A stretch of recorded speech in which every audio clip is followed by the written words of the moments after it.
So, is Gears of War Reloaded the fresh start fans have been waiting for? Or does it just feel like the same old Gears of War dressed up with better graphics? Firing up the demo, the first thing that hits you is how much Reloaded feels like the original Gears. The slow, bulky movement, the cover-based gameplay, and the very weighty combat are all still here. For longtime fans, that's either comforting or slightly concerning. For newcomers, it can feel a bit like strapping on a pair of cement boots in a world where every other shooter lets you sprint, slide, and wall run like you're auditioning for a parkour video. You've got access to both social and competitive matches. Social lets you jump into Team Deathmatch, while competitive gets a little more sweaty with King of the Hill and Executioner. It's nice that both options are available right away, but let's be honest, if you're new, competitive will feel like throwing a water balloon into a hurricane. The demo also gives you 5 maps: Gridlock, Ravendown, Courtyard, War Machine, and Gold Rush. The iconic canals is here too, but only through competitive. So yeah, the maps are a decent mix of classic nostalgia and recognizable layouts, though nothing new has been added to shake things up. This is still old school Gears at its core. You take cover, you pop out, and you blast someone's face off with the Gnasher shotgun. Rinse and repeat. The formula still works, but compared to more modern multiplayer games, it can feel a little stiff. Roadie Run, for example, still feels awkwardly mapped, and clicking in the left stick does nothing, which makes it feel even clunkier than it needs to. The pacing is slower than games like Call of Duty, Apex Legends, or Valorant. But the slower tempo also means there's more emphasis on positioning and timing. Outthinking an opponent around cover still feels satisfying in a way that faster shooters don't deliver. It's less about reflexes and more about being smart with where you place yourself, which definitely has its own charm. The downside? After a few matches, it can start to feel repetitive. With no flashy class systems or special abilities like newer shooters, the game strips multiplayer down to basics.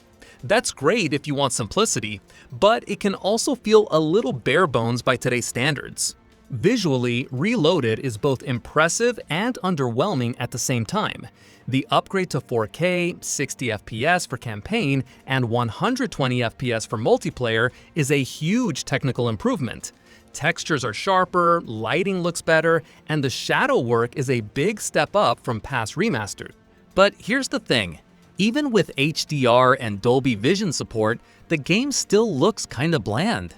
That's always been part of Gears' aesthetic, but you'd expect a little more color and vibrancy given the technology available now. Instead, everything still looks like a dusty war zone painted in 50 shades of gray and brown. Sure, it's clean, but it's not exactly jaw-dropping. Performance-wise, the beta ran well enough, though there were plenty of lag spikes, input latency, and connection drops.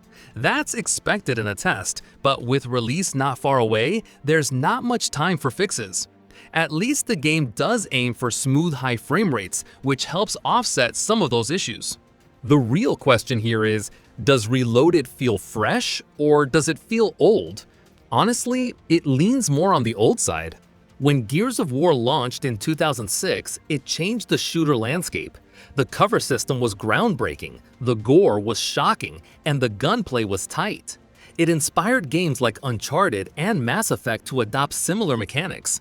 Back then, this was the future of shooters. But in 2025, the same mechanics don't hit as hard.